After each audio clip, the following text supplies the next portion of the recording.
Jesus Nazareno, sinasamba ka namin, pinipinto ka namin. Aral mo ang aming buhay at kaligtasan, Nuestro Padre Jesus Nazareno. Iligtas mo kami sa kasalanan, ang krus mong kinamatayan ay sagisag ng aming kaligtasan.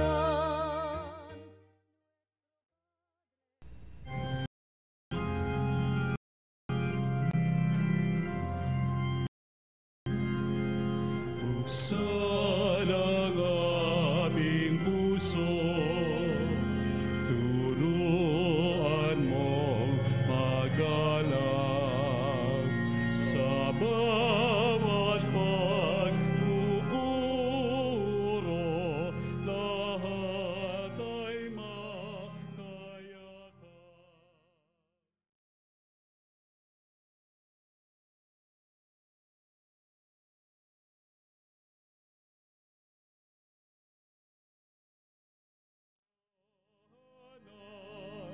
Ng kusang matang kilig, tungkulin mabanawag. Buksan ang aming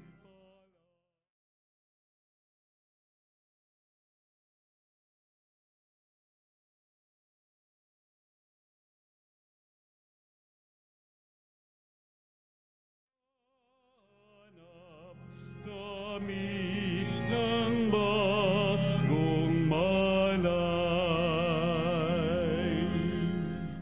Sa ngalan ng Ama at ng Anak at ng Espiritu Santo. Amen. Purihin ang Diyos na humirang sa ating maging mga banal na templo nang tayo ay binyagan. Ang kanyang biyaya at kapayapaan naway sumainyong lahat. At sumayo rin. Mga kapatid, pagsisihan natin ang ating mga kasalanan upang tayo maging marapat gumanap sa banal na pagdiriwang. Panginoong Hesus, panawagan mo sa amin na ituring na banal ang iyong balay dalanginan. Panginoon, kaawaan mo kami. Panginoon, kaawaan mo kami. Panginoon Hesus, panawagan mo ring ituring ang kapwa na karapat-dapat rin sa paggalang tulad ng paggalang sa sarili. Kristo, kaawaan mo kami. Kristo, kaawaan mo kami. Panginoon Hesus, patuloy mo kaming tinatawagan upang magpakabanal at umiwas sa paggawa ng masama. Panginoon, kaawaan mo kami. Panginoon, kaawaan mo kami. Kaawaan tayo ng makapangyarihan Diyos, patawarin tayo sa ating mga kasalanan at patnubayan tayo sa buhay na walang hanggan. Amen. Manalangin tayo. Ama naming makapangyarihan, ikaw ay maibigin at butihin sa tanan. Itinuturo mo na ang lunas sa kasalanan ay nasa kusang pagpapakasakit, pagdalangin at pagmamalasakit.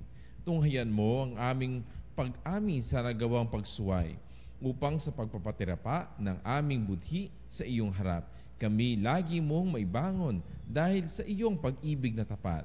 Sa pamamagitan ni Jesucristo kasama ng Espiritu Santo, magpa sa walang hanggan. Amen. Pagbasa mula sa aklat ng Exodo. Noong mga araw na iyon, sinabi ng Diyos, "Ako ang Panginoon, ang inyong Diyos na naglabas sa inyo sa Ehipto at humango sa inyo sa pagkakaalipin. Huwag kayong magkakaroon ng ibang Diyos maliban sa akin. Huwag ninyong babanggitin sa walang kabuluhan ang pangalang Panginoon, sapagkat parurusahan ko ang sinumang bumanggit nito ng walang kabuluhan. Italaga ninyo sa akin ang araw ng pamamahinga. Igalang ninyo ang inyong ama't ina. Sa gayoy, mabubuhay kayo ng matagal sa lupaing ibinigay ko sa inyo. Huwag kayong papatay. Huwag kayong mangangalunya. Huwag kayong magnanakaw. Huwag kayong sasaksi sa di katotohanan laban sa inyong kapwa. Huwag ninyong pag-iimbutan ang sambahayan ng inyong kapwa, ang kanyang asawa, mga alila, mga baka, asno, o anumang pag-aari niya. Ang salita ng Diyos. Salamat sa Diyos. Panginoon, iyong taglay ang salitang bumubuhay. Panginoon, iyon taglay ang salitang bumubuhay. Ang batas ng Panginoon ay batas na walang kulang. Ito'y utos na ang dulot sa tao ay bagong buhay. Yaong kanyang mga batas ay mapagtitiwalaan. Nagbibigay ng talino sa pahat ang kaisipan.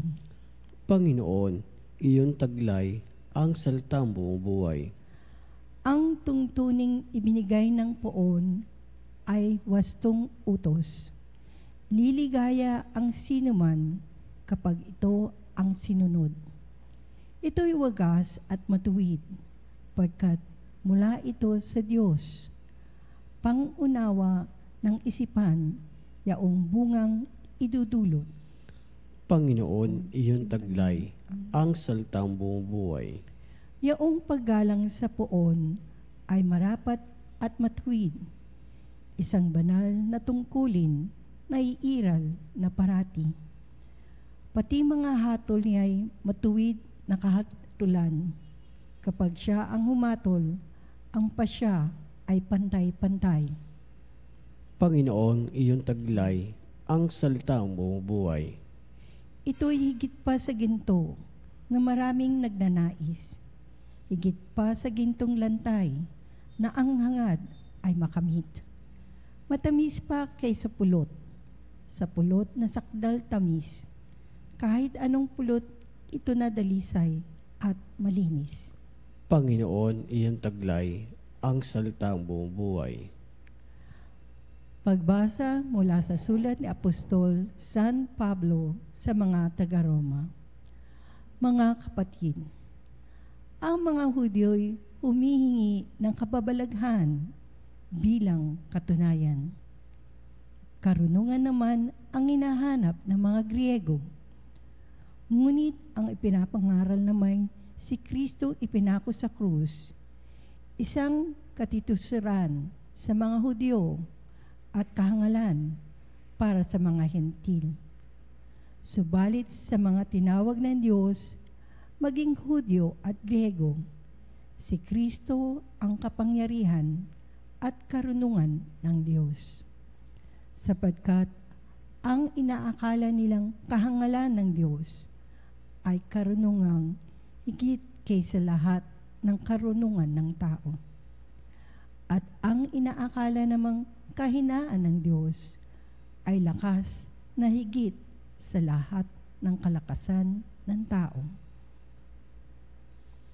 Ang salita ng Diyos. Salamat sa Diyos. Wika mo'y aming diringgin, wika mo'y aming susundin, wika mo'y aming tutupdin, wika mo'y aming diringgin, wika mo'y aming susundin, wika mo'y aming tutupdin. Sumainyo ang Panginoon. At sumayo rin. Ang mabuting balita ng Panginoon ayon kay San Juan. Papuri sa iyo, Panginoon. Malapit na ang Pasko ng mga Hudyo, kaya't pumunta si Jesus sa Jerusalem. Nakita niya sa templo ang mga nagbibili ng mga baka, mga tupa, mga kalapati, at mga namamalit ng salapi. Gumawa siya ng isang panghagupit na lubid at ipinagtaboy ang palabas ang mga mangangalakal pati mga baka at tupa. Isinabog niya ang salapi ng mga namamalit at pinagtatataob ang kanilang mga hapag. Sinabi niya sa mga nagbibili ng kalapati, alisin ninyo rito ang mga iyan. Huwag ninyong gawing palengke ang bahay ng aking ama. Naalala ng kanyang mga lagad na sinasabi sa kasulatan, ang aking malasakit sa iyong bahay ay parang apoy na nag-aalab sa puso ko. Dahil dito'y tinanong siya ng mga Hudyo, anong tanda ang may bibigay mo upang patunayan may karapatan kang gawin ito? Tumugon si Jesus, gibain ninyo ang templong ito at muli kong itatayo sa loob ng 3 araw. Sinabi ng mga Hudyo, 46 na taon na ginawa ang templong ito at itatayo mo sa loob lamang ng 3 araw? Ngunit ang templong itinutukoy ni Jesus ay ang kanyang katawan. Kaya't nang siya'y muling mabuhay, naalala ng kanyang mga alagad na sinabi niya ito at naniwala sila sa kasulatan at sa mga sinabi ni Jesus. Nang pista ng Pasko, nasa Jerusalem si Jesus. Marami ang sumampalataya sa kanya nang makita nila ang mga nagkababalaghang ginawa niya. Subalit hindi nagtiwala sa kanila si Jesus, sapagkat kilala niya silang lahat. Hindi na kailangang may magsalita pa sa kanya tungkol sa kaninuman, sapagkat talastas niya ang kalooban ng lahat ng tao. Mga kapanalig, ito mabuting balita ng ating Panginoon. Pinupuri ka namin, Panginoong Jesucristo. Magandang gabi po sa inyong lahat. Sabi nila, ang utos ng hari ay hindi mababali. Alam nyo, siguro karamihan sa atin na lumaki sa pamilya, may disiplina. Kapag yung tatay nag-utos, kailangan hindi mabali. Sabihin, kapag inutusan ka ng tatay mo o nanay mo, gawin mo na. Baka mapalo ka pa. Ginagawa natin yung mga bagay kahit ayaw natin dahil may obligasyon daw tayo sa bahay. Siguro hindi naman yung mabibigat pero binibigyan din tayo ng responsibilidad dahil kabilang tayo sa ating kabahayan, sa ating pamumuhay. Pero kapag tayo, inuutusan, minsan nagdadabog tayo, minsan ayaw natin, minsan nagmamakto, minsan nagtatago pa. Kasi ayaw natin gawin kasi parang gusto natin gawin lamang yung mga bagay na madali. No? Ayaw natin siguro na mamlansya, ayaw natin na maglaba o maghugas ng plato, maglinis ang bahay. Ayaw natin, minsan inuutosan pa nga tayo mag-aral. Yung parang mga basic no, na gawain bahay ay ayaw nating sundin kasi parang ang hirap. Siguro ganun din sa pamayanan natin, sa ating lipunan. No? Kapag may inutos na ganito, may mga karatula nga dito ayaw nating sundin. Bakit nga ba ayaw nating sundin? Kasi parang iniisip natin, ay wala akong control dyan, mahirap na gawin yan. At parating sinasabi natin, ayaw kong gawin dahil may panuntunan akong gustong sundin. Anong panuntunan? Kung ano yung conveniente sa akin, kung ano ang gusto ko, kung ano yung gusto kong mangyari. Subalit makikita natin na ang utos pala, no? Minsan ang utos, sabi natin kahit mahirap, sinusunod natin. Pero bakit natin kailangan sundin? Kasi gano'n ang sinabi sa ating unang pagbasa. Ang utos ng Diyos, memorize siguro nating lahat, yung 10 utos. Yung the first 3 ay para sa Diyos, at saka yung the rest ay para sa tao. Inutos ng ating Panginoon yon kay Moises, binigay kay Moises, upang sundin na lahat ng tao. Pero minsan sinasabi natin, ba't kailangan mauutos ang Diyos para namang kami ay alipin? Minsan inisip kasi natin, no? Parang ganun ang ating pakikitungo sa Diyos. Ang inuutusan ka dahil ikaw ay alipin at kailangan mo sumunod, ay hindi po ganun kapanalig. Ang mga utos ng Diyos ay hindi lamang para lamang siya ay sabihin na Diyos o siya yung pinakamataas. Ang utos ng Diyos ay para din sa atin. Para tayo ay maging banal at kalugod-lugod sa Kanya. Bakit pa kailangan nating magpakabait? Bakit kailangan pa nating maging banal? Ay para sa atin po yun, mga kapanalig.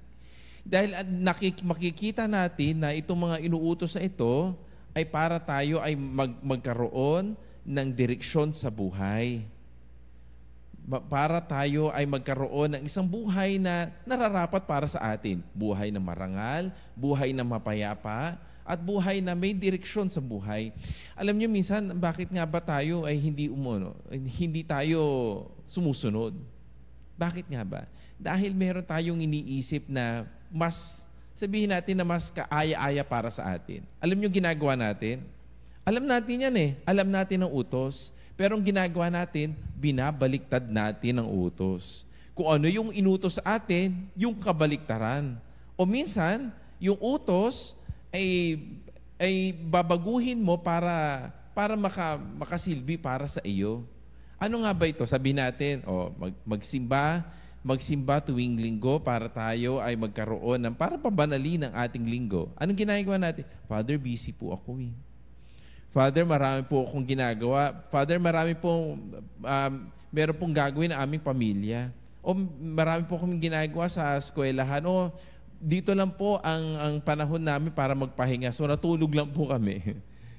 Galangin ang ating magulang. O minsan sinasabi natin, galit na galit ako sa magulang ko, hindi niya ako binibigyan ng respeto, gano'n. Kaya gano'n din ang gagawin ko. Bawal mga lunya, bawal makipag-apid. Ay, Father, kasi nakita ko siya kasi maganda, gwapo, itong asawa ko tumatanda na. Binabaliktad natin ang mga utos para sa tingin natin ay mabuti. Father, yung pagsisinungaling pa, Father, sinungaling po, pero white lies lang, Father, white lies. Ano ba yung white lies? No? Iyon din ay kasinungalingan, pero ang sinasabi natin, yung hindi totoo, ginagawa nating totoo, at yung totoo, ginagawa natin kasinungalingan, binabago natin, kapanalig. Dito marahil nagalit ang ating Panginoon doon sa ating binasang ebanghelyo. Bakit? Kasi ang templo na dapat ay bahay dalanginan, anong ginawa? Ginawang palengke ng mga tao. At ang sabi ng ating Panginoon, alisin ninyo ang mga iyan, huwag niyong gawing palengke ang bahay ng aking Ama. Bakit? Dahil ang templo ay dapat doon tayo nakikipag-communicate, doon tayo nagdadasal, doon tayo sumasamba sa ating Panginoon. Pero, ang ginawa natin palengke. Ganun siguro ang ating ginagawa sa pang-araw-araw. Dahil para tayo ay mapagsilbihan ang ating mga sarili, kailangan natin baliktarin ang utos.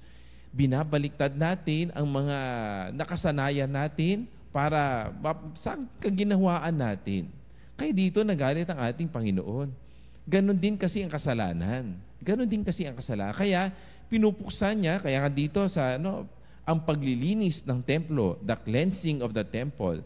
The Lord is inviting us to cleanse also the temples of our bodies. Kasi minsan iniisip natin ang kasalanan, itong ang ating isipan, binabaliktad niya lahat, pero saan tayo dapat tumungo?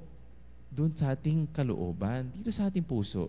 Minsan iniisip nga natin itong mga bagay na ginagawa natin. Sabi ko nga, yung tama, ginagawa nating mali, at yung mali, ginagawa nating tama, yun ang kasalanan, mga kapanalig.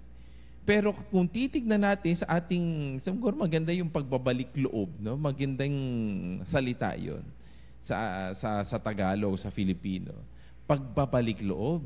Kailangan nating makita ang ating kalooban, bumalik tayo doon sa kaibuturan ng ating kalooban. Dahil doon natin makikita na yung mga ginagawa natin, sinasabi natin, ay doon natin makikita na we are guilty of our sins. Kaya the Lord is telling us to look inside of us and look on the true nature of God and the true will of God for us. Bakit nga ba kailangan ng utos ng ating Panginoon? Dahil doon tayo dapat makapamuhay. Minsan, ngayon, sa panahon na ngayon, nagiging komplikado ang buhay. Kasi ayaw nating gawing simple ang buhay. Gusto nating gawing komplikado ang buhay, mga kapanalig. Napakasimple ng buhay, ganito ang gagawin mo, ganito ang gagawin mo. Subalit makikita natin, yung 10 utos na yun ng ating Panginoon, ay dumami ng dumami, dahil marami tayong ginagawang kamalian. Kapanalig siguro sa atin sa Kwaresmang ito, ating makita ang ating puso. Nasaan ba ang puso mo, kapanalig? Nasaan ba ang templo ng Diyos sa iyong puso? Tignan mo, malinis ba yan? O kailangan ding tanggalin ang mga bagay na hindi dapat naririyan? Ang bahay, dalanginan ng ating Panginoon ay ang templo ng Diyos. Sabi nga dito, gibain ninyo ang templong ito at muli kong itatayo sa 3 araw. Gano'n din siguro sa atin. Kailangan din nating gibain ang templo na ginawa natin. Ibigay natin sa Panginoon ang templong ito at muli niyang itatayo sa 3 araw. Sa Kwaresma, binibigyan tayo ng pagkakataon ng Panginoon na paghandaan ang ating mga sarili. Ibigay ang ating sarili sa Panginoon. Aminin natin sa Panginoon na tayo ay nagkamali at nagkaroon ng kasalanan. Para sa 3 araw ng kanyang kamatayan, tayo rin ay babangon kasama niya.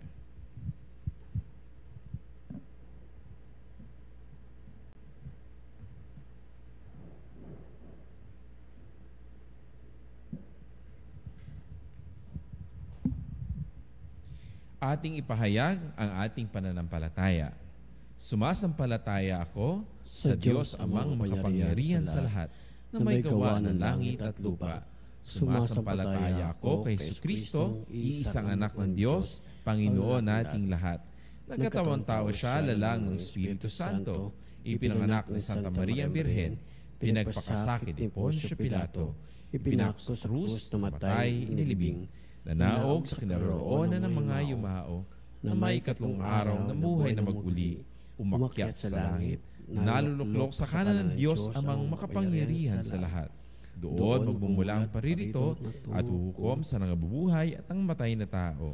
Sumasampalataya naman ako sa Diyos Espiritu Santo, sa banal na simbahang Katolika, sa kasamahan ng mga banal, sa kapatawaran ng mga kasalanan, sa pagkabuhay na muli ng nangamatay na tao, at sa buhay na walang hanggan. Amen. Sa pagtitipong ito ng pinakabanal na pagsamba, idulog natin ang ating mga kahilingan para sa mga pangangailangan at hangarin nating lahat. Ating pong itutugon, Panginoon, pabanalin mo kami. Panginoon, pabanalin mo kami. Naway ang bayan ng Diyos sa buong daigdig ay lagi maghahain ng sakripisyo ng Eucharistia nang may malinis na kalooban. Manalangin tayo. Panginoon, pabanalin mo kami. Naway itangi at isabuhay ng sangkatauhan ang mga pagpapahalagang iniingatan sa 10 utos, alang-alang sa ganap na pagmamahal sa Diyos at sa kapwa. Manalangin tayo. Panginoon, pabanalin mo kami. Naway patnubayan ang mga mambabatas ng kaalaman sa utos ng Diyos sa paggawa at pagpapanakala ng batas. Manalangin tayo. Panginoon, pabanalin mo kami. Naway lahat ng tao'y maigalang sa kanilang mga pangunahing karapatan at kailanmay hindi makaranas ng anumang kalabisan mula sa kapwa. Manalangin tayo. Panginoon, pabanalin mo kami. Naway pahalagahan natin ang kabanalan ng ating sari-sariling pagkatao at ng ating kapwa at kailanmay huwag dungisan ito sa pamamagitan ng mga gawaing makasalanan. Manalangin tayo. Panginoon, pabanalin mo kami. Naway lahat ng nasusuong ng sarili sa panganib para ipalaganap ang Ebanghelyo ay makatanggap ng ibayong tapang at lakas sa kanilang pagsisikap. Manalangin tayo. Panginoon, pabanalin mo kami. Tahimik nating ipanalangin ang ating mga sariling kahilingan.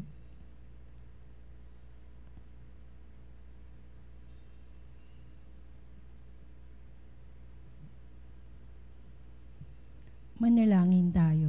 Panginoon, pabanalin mo kami.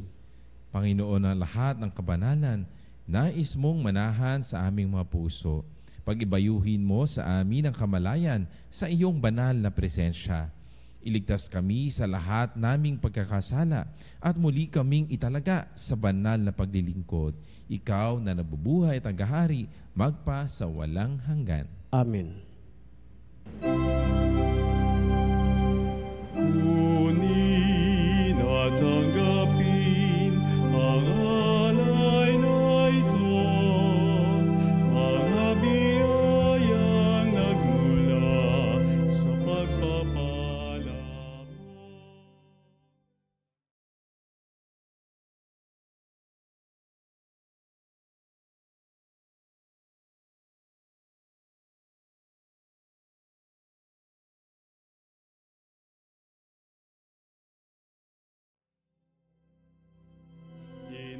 Tinapay na nagmula sa butil ng trigo, pagkaing nagbibigay ng buhay mo, at alak na nagmula.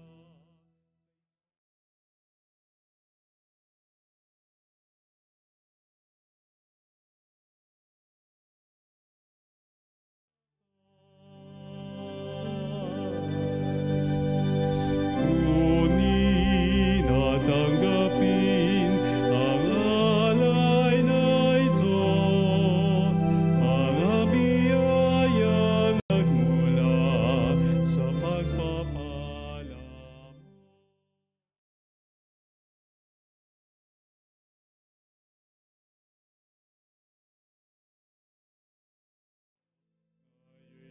Nananalig, nagmamahal sa'yo.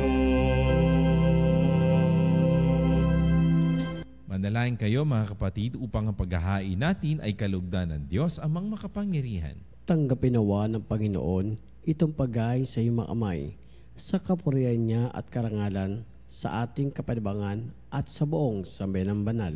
Ama naming lumikha, kalugdan mo ang aming paghahain upang ang mga kasalanan naming inihihingi ng kapatawaran sa iyo ay matutuhan din naming ipatawad sa kapwa-tao sa pamamagitan ni Jesucristo kasama ng Espiritu Santo magpa sa walang hanggan. Amen. Sumainyo ang Panginoon. At suminyo rin, Itaas sa Diyos ang inyong puso at diwa. itinaas na namin sa Panginoon. Pasalamatan natin ang Panginoong ating Diyos. Marapat na siya ay pasalamatan.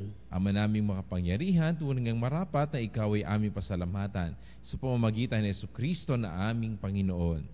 Binibigyan mo kami ng bagong pagkakataon upang ganapin ang paghahanda ngayon para sa pagdiriwang ng muling pagkabuhay. Kaisa ng iyong anak na minamahal, aming inilalaan ang panahon, talino at yaman para ganapin ang iyong kalooban na ang kapwa-tao ay lubos na damayan. Sa pagdiriwang namin sa aming pagsilang bilang mga kaanib ng iyong sambayanan, kami iyong pinagkakamit ng katayuang ganap sa pagtatalingkilik. Kaya kaisa ng mga anghel na nagsisiawit ng papuri sa iyo nang walang humpay sa kalangitan, kami ay nagbubunyi sa iyong kadakilaan.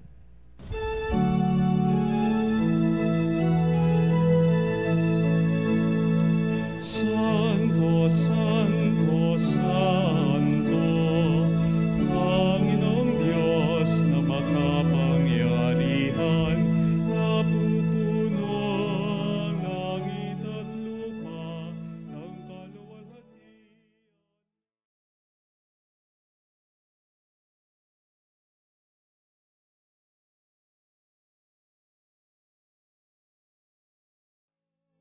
Sa kaitaasan, pinagpala ang naparirito sa ngalan ng Panginoon.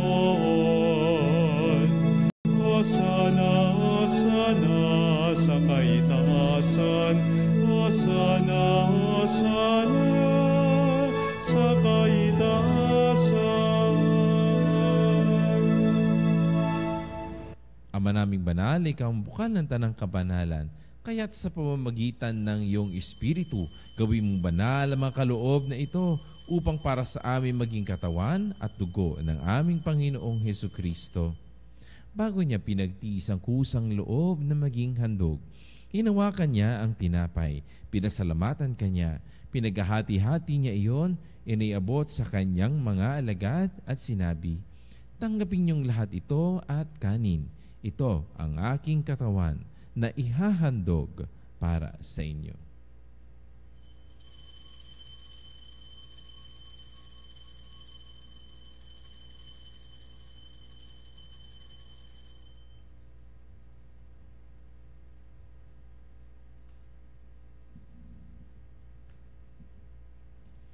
Gayon din naman, nung matapos ang hapunan, hinawakan niya ang kalis, muli kanyang pinasalamatan, iniabot niya ang kalis sa kanyang mga alagad at sinabi, "Tanggapin niyong lahat ito at inumin. Ito ang kalis ng aking dugo, ng bago at walang hanggang tipan, ang aking dugo na ibubuhos para sa inyo at para sa lahat sa kapagpapatawad ng mga kasalanan. Gawin ninyo ito sa pag-aalaala sa akin."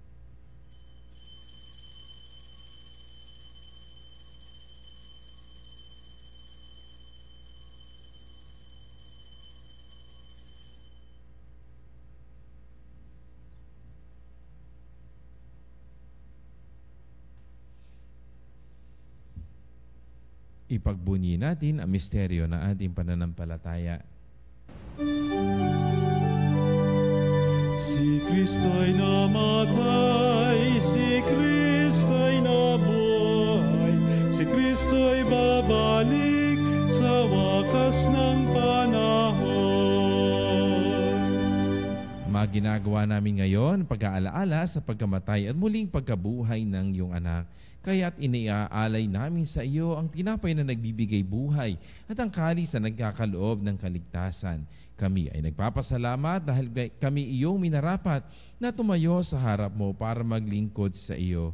Isinasamo namin kami magsasalo-salo sa katawan at dugo ni Kristo ay mabuklod sa pagkakaisa sa pamamagitan ng Espiritu Santo.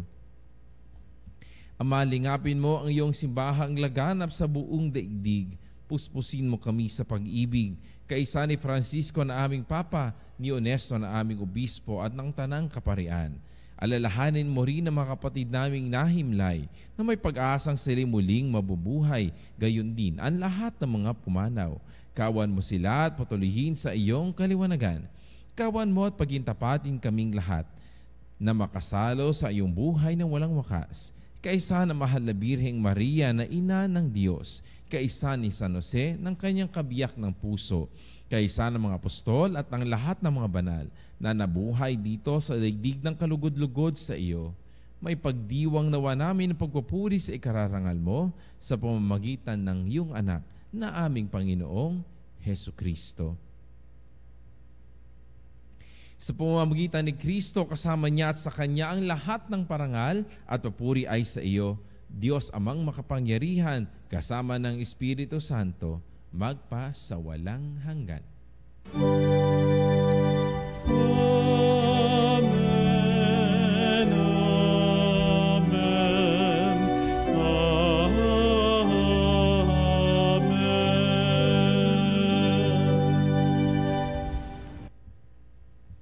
Sa tagubilin na manakagagaling at nautos sa turo ng ating Panginoon, ipahayag natin ng lakas loob.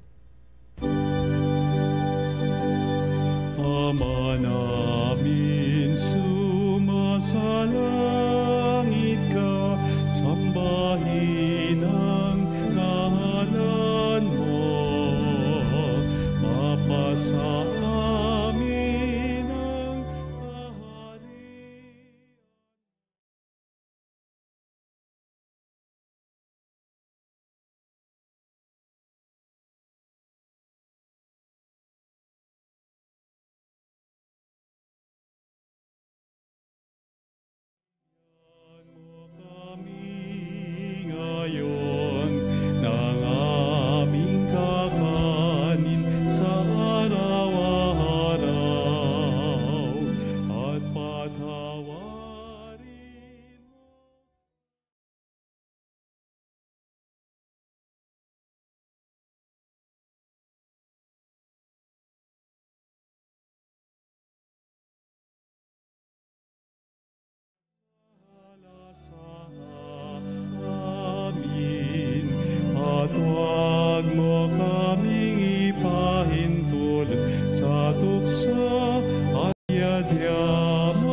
namin kami iadya sa lahat ng masama, pagkalubhaan ng kapayapaan na araw-araw, iligtas sa kasalanan at ilayo sa lahat ng kapahamakan, samantalang aming pinananabikan ang dakilang araw ng pagpapahayag ng tagapagligtas naming si Hesu Kristo. Sapagkat iyong kaharian at kapangyarihan at ang kapurihan magpakailanman. Amen. Panginoong Hesu Kristo, sinabi mo sa iyong mga apostol, kapayapaan ang iniiwan ko sa inyo, ang aking kapayapaan ang ibinibigay ko sa inyo. Tunghayan mo ang aming pananampalataya at huwag ang aming mga pagkakasala. Pagkalooban mo kami ng kapayapaan at pagkakaisa ayon sa iyong kalooban kasama ng Espiritu Santo, magpa sa walang hanggan. Amen. Ang kapayapaan ng Panginoon ay laging sumainyo. At sumayo rin. Magbigay po tayo ng kapayapaan sa isa't isa. Kapayapaan po mga kapanalig.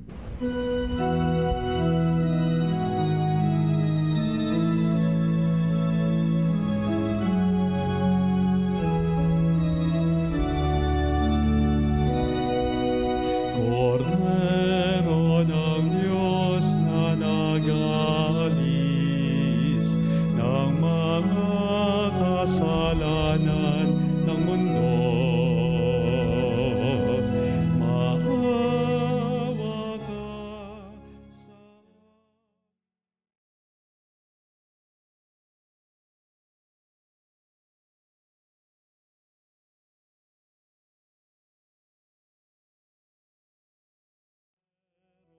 Diyos na nag-aalis ng mga kasalanan ng mundo. Maawa ka sa amin, Cordero ng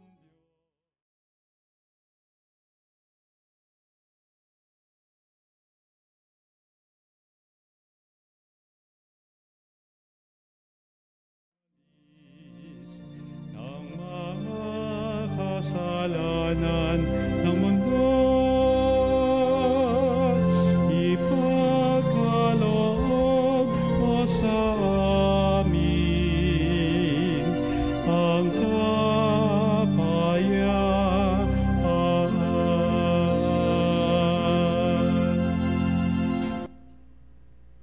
Naririto si Jesucristo, ang kordero ng Diyos na nag-aalis ng kasalanan ng sanlibutan. Mapapala tayong inaanyayahan sa kanyang banal na piging. Panginoon, hindi ako karapat-dapat magpatuloy sa iyo, ngunit sa isang salita mo lamang ay gagaling na ako.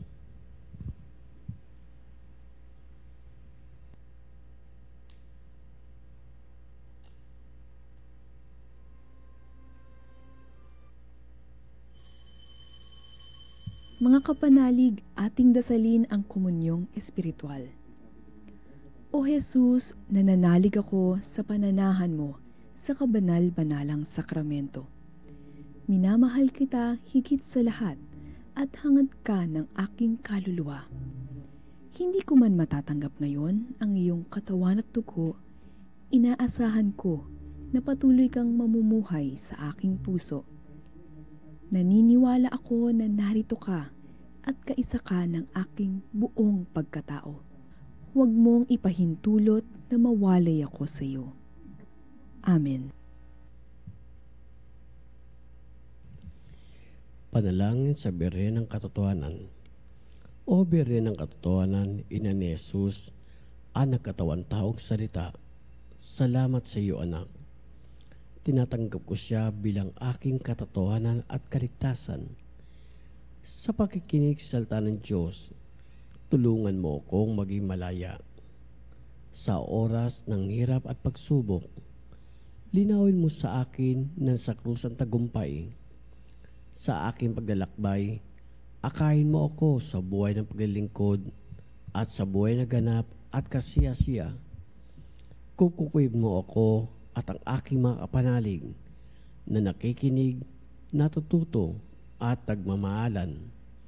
O Maria, bire ng katotohanan, ipanalangin mo kami. O Jesus, ikaw ang daan, ang katotohanan at ang buhay. Iligtas mo kami. Amen. Manalangin tayo.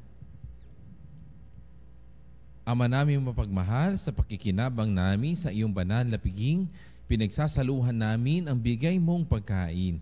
Ang ginaganap namin ngayon sa pagdiriwang ay lubos nawang mangyari sa gawain namin araw-araw. Sa pamamagitan ni Jesucristo kasama ng Espiritu Santo, magpasawalang hanggan. Amen. Salamat pong patalastas. Sumainyo ang Panginoon. At sumayo rin. Magsiyuko kayo at ipanalangin ang pagpapala ng Diyos. Binigyan tayo ng Diyos ng awa ng halimbawa ng di makasariling pagmamahal sa mga pagpapakasakit ng kanyang bugtong na anak. Sa pamamagitan ng iyong paglilingkod sa Diyos at inyong kapwa, tanggapin nawa ninyo ang kanyang masaganang pagpapala. Amen. Naniniwala kayong sa kanyang pagkamatay ay ginapi ni Kristo ang kamatayan magpakailanman. Pagkaloban niya nawa kayo ng buhay na walang hanggan. Amen. Nagpakababa si Kristo alang-alang sa atin. Tumulad nawa kayo sa kanyang halimbawa at makibahagi sa kanyang muling pagkabuhay. Amen. At pagpalain nawa kayo ng makapangyarihan Diyos, Ama, Anak, at Espiritu Santo. Amen. Humayo kayo sa kapayapaan at upang mahalin at paglingkuran ng Panginoon sa pamamagitan ng pagsunod sa kanyang mga utos. Salamat sa Diyos. Walang sino man ang nabubuhay para sa sarili lang. Walang sino.